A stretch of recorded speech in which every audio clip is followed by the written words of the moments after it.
Hello, my name is Siyum and I am the English language instructor at Kelebawiyan Academy. Today's topic is on sentence structure, paragraph coherence, and essay writing. We'll also be looking at some curriculum plus and course integration themes under the concepts of equality, togetherness, unity, and harmony, and see how these can be explained by using Injera preparation and Injera making steps and consumption processes. Today's lesson has three main parts. The first one is on course integration and curriculum plus, which explores the ideas of equality, harmony, cohesion, and togetherness. Second one is on sentence construction and sentence structures.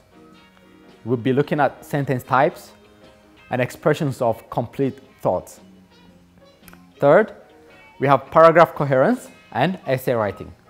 We'll be looking at the meaning of paragraphs and paragraph coherence in this part.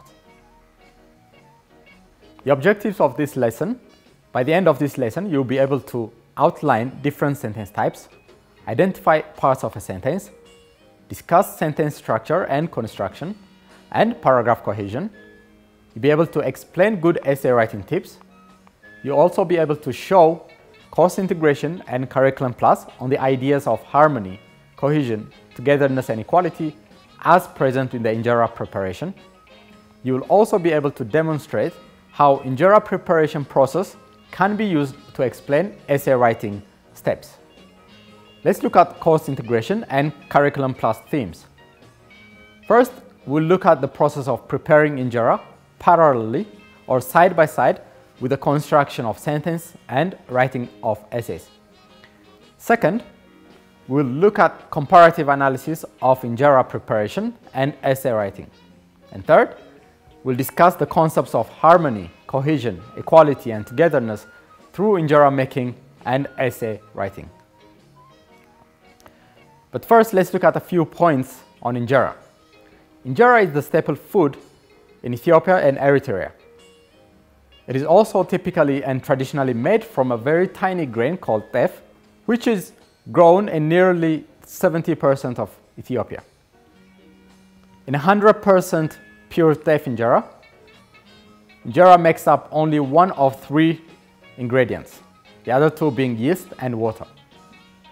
However, careful and deliberate recipe needs to be followed to prepare injera correctly. There are specific steps that need to be followed. First, the teff flour needs to be mixed well with the water to produce the right kind of dough for the injera. This mixed dough also needs to be stored for a specific amount of time to allow for the dough to be fermented and to be ready for baking. Here is the curriculum plus concept that we are exploring in this lesson. The process of injera preparation can be used to represent ideas of equality, harmony, cohesion, and togetherness. How? You may ask yourselves. I'll give you a few seconds to think about it, and we'll get back to the lesson. Harmony. A perfect dough to make injera is a harmonious combination and mixing of the right ingredients under the right conditions for the right amount of time. When a person prepares injera, what they're essentially doing is harmonizing the teff flour with a specific amount of water, and yeast also needs to be stored under the right temperature for the right length of time. Curriculum plus concepts on cohesion, togetherness, and unity explores the circular shape of injera, which may symbolize ideas of cohesion and equality, as well as coexistence. The smaller dotted circles on the injera, also known as the eyes of the injera, may symbolize the coming together of different elements and groups, also equality among various units that make up the larger injera. The nature of consumption of injera, as it brings people together around it, also shows the idea of community, belongingness, and togetherness. Injera gursha as a symbol of love, togetherness, and equality. Now let's look at sentence structures, paragraph cohesion, and essay writing. So what has Injera got to do with sentence structures and essays? Let's look at how Injera preparation process can be used to explain essay writing. But before we do that, let's look at sentences first. What is a sentence? What counts as a good sentence? How are sentences structured? First, what is a sentence? A sentence can be defined as a set of words complete with punctuations to form an order that makes complete sense. And it typically contains a subject and a predicate. We can look at the elements that constitute a sentence. First, we have the morphemes, which combine together to form words. So, morphemes form the smallest unit of word construction. And words also come together to make phrases. Those phrases can combine with other phrases to make longer clauses, but not a complete sentence yet. And those clauses can combine together with the punctuation and other grammatical rules and a few other parts of speech to make up a complete sentence. A sentence typically contains a subject and a predicate. The part that tells us whom or what the sentence is about can be called a subject. For example, teff is grown in most parts of Ethiopia. In this sentence, teff is the subject of the sentence because it tells us what the sentence is about. And the other part that tells us something about the subject is the predicate. It mostly contains the verb or the action. Here, many Ethiopians consume injera daily. In this sentence, consume is the predicate because consume tells us something about the subject, which is many Ethiopians. Now, a sentence should constitute various parts of speech and punctuations to be considered complete and to make full sense. Some of these parts of speech are nouns, pronouns, verbs, objects, adjectives, adverbs, conjunctions, etc. All of these are arranged in a particular manner to produce a sentence which carries a specific meaning. An incorrect placement or absence of a part of speech or a punctuation can change the meaning of a sentence completely. Consider these two sets of examples. Let's eat injera and let's eat injera. Now these two sentences have a slight change in the punctuation. The first one does not include a comma, nor is the injera spelled with a capital I. Therefore, the meaning completely changes. Let's eat injera means that the injera is the food that is being offered or eaten. But in the second set, let's eat injera, the injera acts as a person, as a proper noun, because the comma forces us to pause and mention the name injera. Now the second example, Ethiopians eating injera and Ethiopian eating injera might seem similar. However, the hyphen changed the meaning completely. In the first one, Ethiopians eating injera might be a caption that you would find under an image of people eating injera. And the second one, Ethiopian eating injera, might be a caption you would find under an image of an injera eating Ethiopians. A sentence without a subject or a verb or both cannot make a sentence make full sense, or it does not express complete thought. You call these fragments. Now consider the following two sentences. Produced enough teff. This lacks the subject. It does not tell us who produced enough teff. And the second one, after the farmers produced enough teff, this does not tell us what happens afterwards. Therefore, it does not make up complete thought. When do you think it would be correct to use fragment phrases? A, when asking for a favor from a work colleague. B, when sending an SMS to a close friend. And C, when writing a formal job application letter. Take a few minutes to answer this question and discuss it with your colleagues. Now, the meaning of a sentence is largely dependent on the correct sentence structure and organization. In a typical English grammar, there are three main types of sentences. First, the simple sentence. Second, compound sentence. And third, complex sentence. Let's look at simple sentence. A simple sentence has one independent clause consisting of one subject and one verb. An independent clause consists of a subject and a verb, and it can make sense by itself. For example, Ethiopians eat injera often. This can be considered a simple sentence because it is one independent clause and it has a subject, which is Ethiopians, and a verb, which is eat. Therefore, this can be considered a simple sentence. Let's look at compound sentences now. At least two logically related independent clauses connected with a semicolon, a comma and coordinating conjunction, or a transition. For example, I love eating injera. There are so many meals that can be prepared with it. Here, we have two independent clauses. The first one is I love eating injera, and the second one, there are so many meals that can be prepared with it.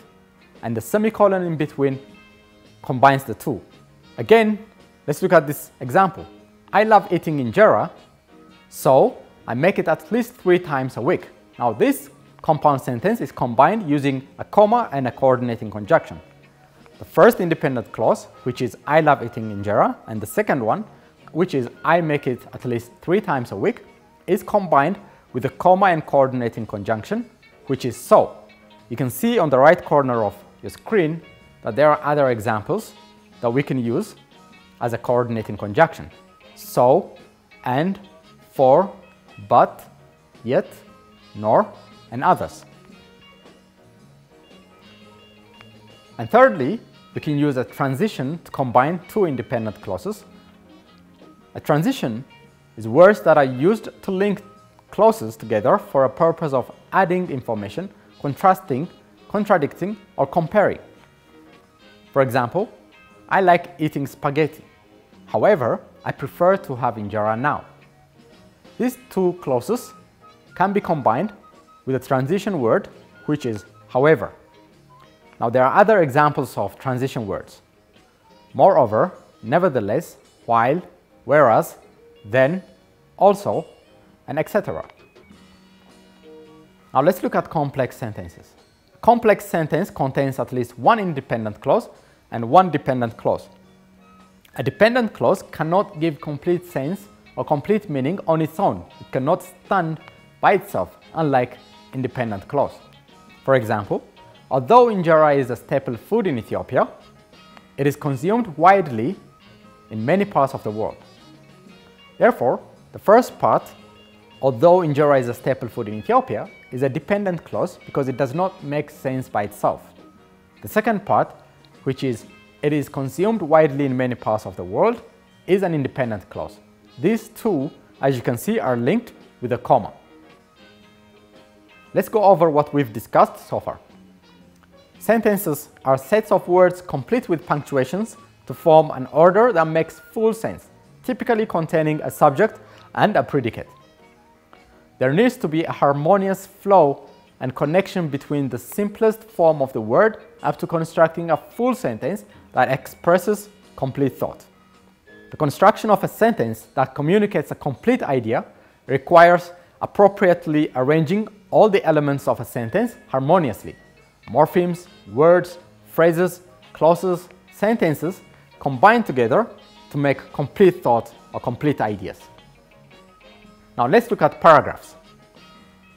A single paragraph typically transfers a well-arranged and well-constructed argument or point of view. A paragraph typically carries a single idea. A paragraph can simply be identified as the correct arrangement of sentences in a coherent manner.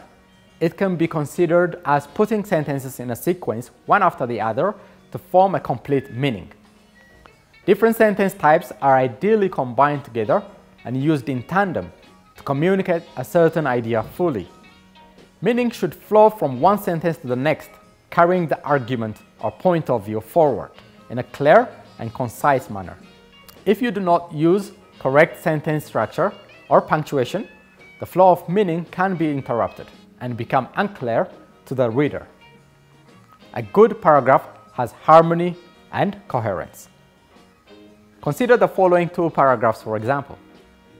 Gursha is a unique Ethiopian culture where families and friends practice in while dining together.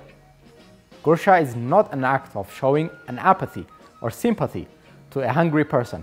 It is rather an act of showing love, intimacy, togetherness, and forgiveness.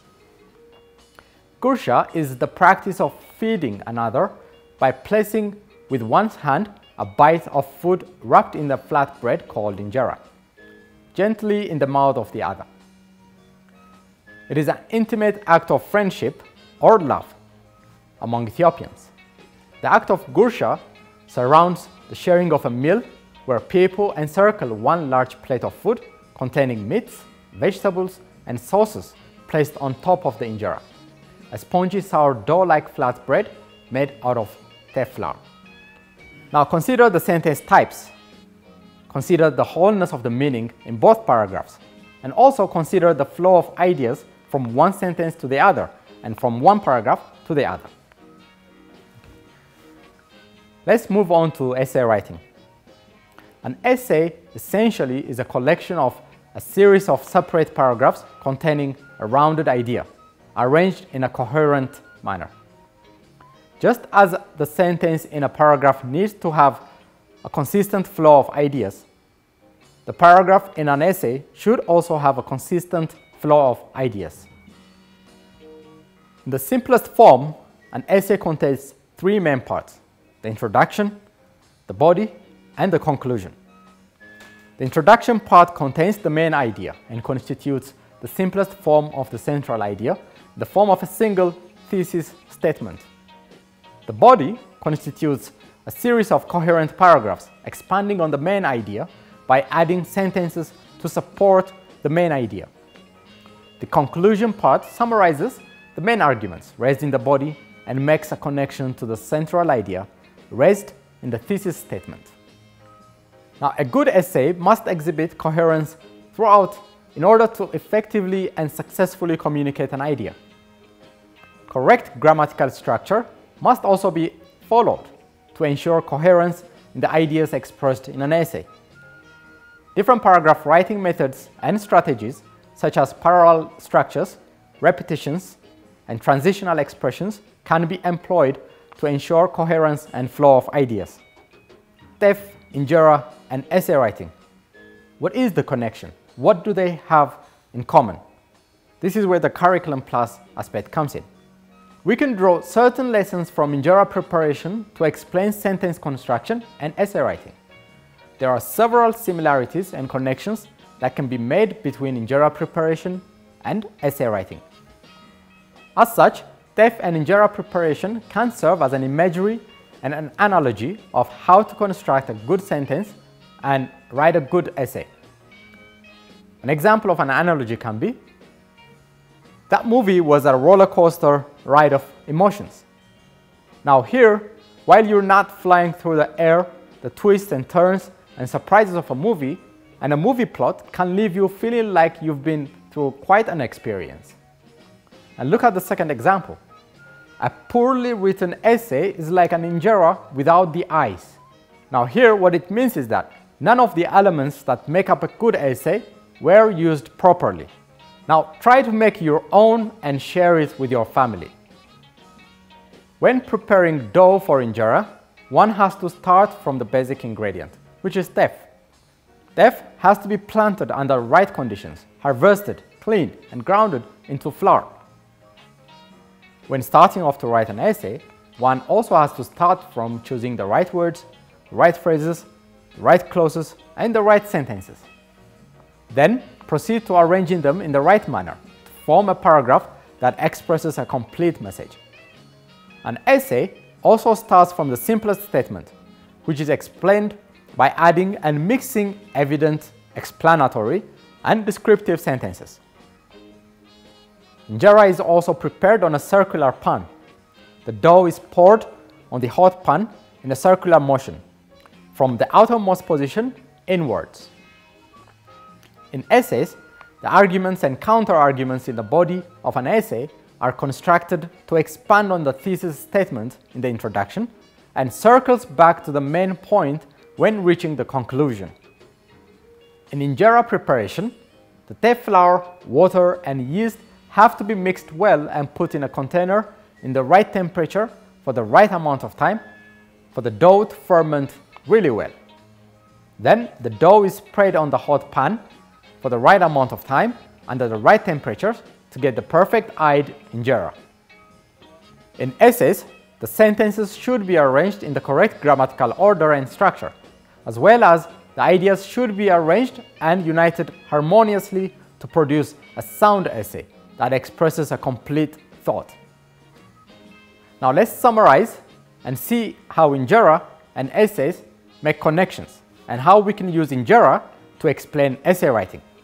Now we have injera on the left side and essay on the right side. The smallest unit in injera is the teff, and in the essays we have the thesis statement, or what we call the topic sentence in paragraphs. The teff flour, water, and yeast have to be mixed well and be allowed to ferment for the right amount of time. In essays, you have a correct word choice, grammar, and punctuations, which have to be organized and structured in the correct grammatical order. When preparing injera, the injera dough or butter have to be spread evenly and baked on a hot pan in a circular shape. Essays can be written on a piece of paper or a computer with the ideas interlinked and interwoven in a coherent way. When the injera is prepared and finished and is ready for consumption, it serves as food for the body. When an essay is prepared and completed and ready, it serves as food for the mind. And these two, we find the ideas of harmony, coherence, equality, and togetherness in both injera and essays in the way they should be prepared. Thank you for listening.